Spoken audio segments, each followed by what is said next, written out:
this summer lineup of anime has been nothing but heavy hitters. We got Shield Heroes Season 2, we got Dawn of the Witch, Skeleton Knight, and so much more. But there was one anime that caught my eye, and oh my god, do I think it is absolutely a hidden gem that so many people are going to overlook, but it does so many things so expertly well. The premise is odd, but it nails and sticks the landing. It knows what are the best aspects of tropes, of mechanics, and it capitalizes on the various things that make them great. Beautifully so, may I add. But last, ladies and gentlemen, let us talk about Trapped in a Dating Sim. Now, before we get too ahead of ourselves, the premise is not exactly what you may think. Long story short, the main guy gets asked by his sister to 100% a reverse harem dating sim, where there is a female protagonist and a bunch of male suitors. In this game, it happens to be princes. He begrudgingly does this, hates the game to pieces, it has poor writing, it has convoluted gameplay, and of course, it has microtransactions to boot. Now, unfortunately, the main character has such a bad time and hates this world so much that he ends up dropping money on one of the OP items, SS tier items, just to hurry the experience along. Take a note of that. Regardless, he ends up beating it, getting the harem ending, and of course he rewards himself with going to a convenience store, getting some food.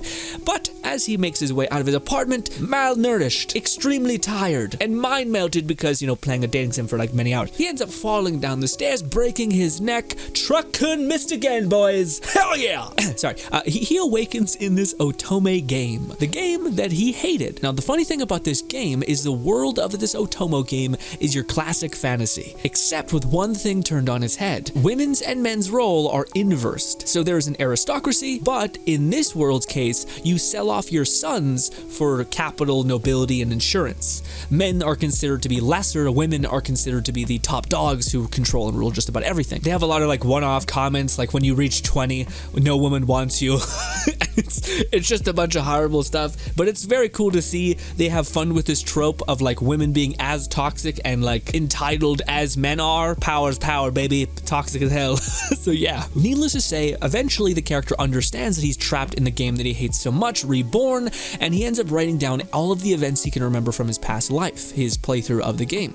Now, some time goes by and eventually he basically accepts that this is his life. It's not perfect, but it's peaceful, and he's kind of content with that. He's content with being a side mob character. Hence the real long-ass name of this show. The world of Otome games is tough for mobs. God damn. So he accepts his life as a background mob and just kind of starts to exist as a barren son and just chill.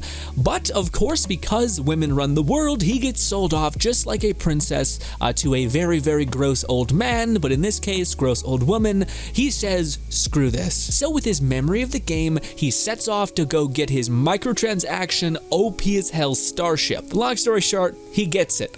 And therefore, our main character was isekai'd and then becomes OP. A story that we've kind of heard before. Granted, it's a little bit different, but still cool. Now, the way he is OP is the thing that I think is an expert example of why this show nails it, sticks to landing. It asks the question of what is the reason why this is so fun and cool, and it extracts the real purpose of what that is. So many things try the power fantasy, and they do it in the most boring way possible. This character, by all means, doesn't have any power, but he does have this starship robot companion that is basically juicing him up at every possible point. Not only that, but as this story plays out, this robot is aggregating power for our main character, making drones, making starships, getting more capital, partaking in his own weird ventures, so that they can have even more money to buy even more things, to become even stronger. It knows what makes power fantasy so damn tantalizing and fun to dig into, which is the progression aspect of it. Going from a little guppy with nothing to holy shit, you have a whole ass fleet.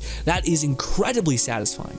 Now, that is not where the cook kind of ends. Essentially, because the main character basically found a dungeon, delved deep into it, attained power from it, found some islands on the way back, dumped a bunch of money at his shitty, evil stepmother kind of person, and basically got out of having to marry this old lady. The nobles see this and award him his own title, pushing him into the school where the game takes place. The school is the, of course, hive mind for this Otomo game, where basically the main character interacts with the princes and therefore sets up this whole world. But there's one key thing that takes place. There is this random long-haired girl who ends up taking the place of the main heroine. Now, the the main heroine still exists. In fact, she kind of exists in a really bad state because the main heroine in the game was a low commoner who got access to the school because she was so gifted with magic.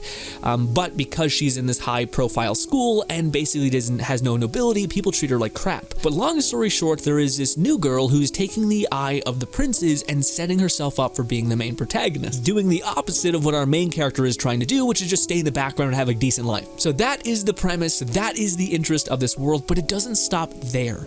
One of the things I want so many people to watch this show because it nails so many aspects of what makes things cool. For instance, this side character, Mob or Leon, ends up actually being the love interest for not only the rejected main character of the original game, but also the antagonistic ex of the prince, which is his a wife in the game essentially. But it's hilarious seeing the protagonist and the antagonist in his world be BFFs, just cuddle, happy, a little bit of bisexual energy honestly all over the place. Anyways, but that's such a fun idea and it executes it incredibly well as well. Now, all of those things are fun, they're very great, and there's no shortage of examples of them executing what actually makes something so interesting and fun storytelling wise. The thing that this show does expertly well is the main character, which you only get to really see a crack behind the curtain at episode 4 when he finally starts taking on the princes.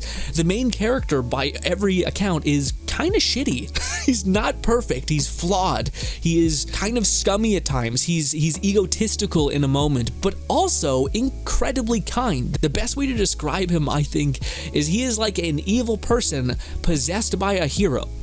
His actions and the things he does are terrible, but his outcome is always in the line of good. He's kind of okay with being the villain, as long as good can actually remain. He's okay with pushing people to the brink if it means they're going in the direction of their own success, even if they hate him for it. These are all tropes that are brilliant and actually well done executed in this show. And one thing I would like to say, this is just a one-off comment, I think this show is massively saved in the dubbing of this character specifically, as well as the robot, as well as the whole dubbing cast. I watch this in English dub because I'm trash, but also because, my god, do these voice actors stick the landing. Most good voice acting is kind of just additive. You don't notice good voice acting, you notice bad voice acting.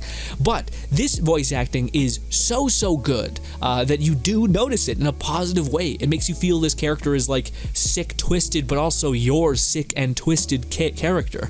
The character you want to see what he does next, because you know he's good at heart, but goddamn does he spit on everyone on the way to the top, you know what I mean? And it's such a fun, interesting trope. And one of the best parts of this show that I find so endearing is that the characters around the main character know he's kind of toxic, know he's not perfect, know he's kind of flawed in many ways, but they still choose to stand by his side because he has results, he actually matters, he cares, and ultimately he always pulls through. Which is a wonderful thing, and they all invest in him and believe in him. Even though he's kind of a dirtbag, he is your dirtbag. I can't say that enough. I think this is one of the things that this show does expertly well. Now, of course, there's the big question, who is this show made for? Who would get the most out of this show? If you really like the Zero to Hero, you're going to enjoy this show. It doesn't do it to the extent in which that's the entire premise, is getting stronger, but it does know enough about what makes OP storylines so fun. The second thing is this show a slice of life show? More on that, actually. It's kind of more of a in-between. It does have these giant, larger-than-life galactic battles, but there's a lot of in-between that's just kind of him trying to woo various nobles and getting shit on for it. And just it being kind of hard to watch in that regard. But it ultimately works out because he does have these fallback, odd characters, aka the main heroine and the evil heroine, so to speak. If you like romance, this show actually has a lot of it, and it's pretty good, especially with a really endearing main character who isn't just like your typical, I'm a hero and I am the definition of purity and goodness. No, this character is flawed and also kind of badass because he is so flawed. Another thing is, if you really enjoy uniqueness and the people trying ideas, this show has you taken care of in spades. Also, a little bit of Gundam, just enough to get your beak wet a little bit, nothing too crazy, but just enough to kind of have that cool battle strategy kind of premise within mecha. So, if you like those kind of shows, I think you're going to like this one as well. Who is this show not for? This show does so many weird little cute things. I think it's for a lot of people, but I could see if you're really into like the more down to earth, like slower shows, this show isn't quite that. It is somewhat slow, but it does have these larger than moments, tentpole moments, and also if you want your protagonist to be in danger, the show doesn't really do that. The show, because he has this overpowered ship slash robot, the robot is basically like 50 steps ahead of even the main character, who is incredibly intelligent and clever. So you're always just basically seeing this character get W's after W after W. Granted, you are seeing this character suffer on occasion quite a lot too, so there is some resistance there and friction there, mostly against like the main character that's overpowered against the fucked up world of power structure and all these things. But ultimately, guys, I think this show actually is for a lot of people. In fact, I'm struggling on finding one person who would not enjoy some of the premises here. Alas, I think you guys should absolutely give this show a try. I think it's a little bit of a hidden gem because I just haven't heard so many people talk about it, and it so damn resonates. And also, bravo to the people that dubbed it.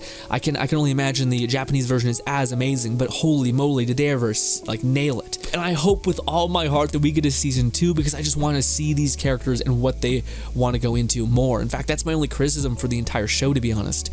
I just want to see them slow down and have more fun with the characters actually getting stronger, with the characters' relationships, but also it keeps great pace. With like within one season, you feel like you've actually made incredible ground.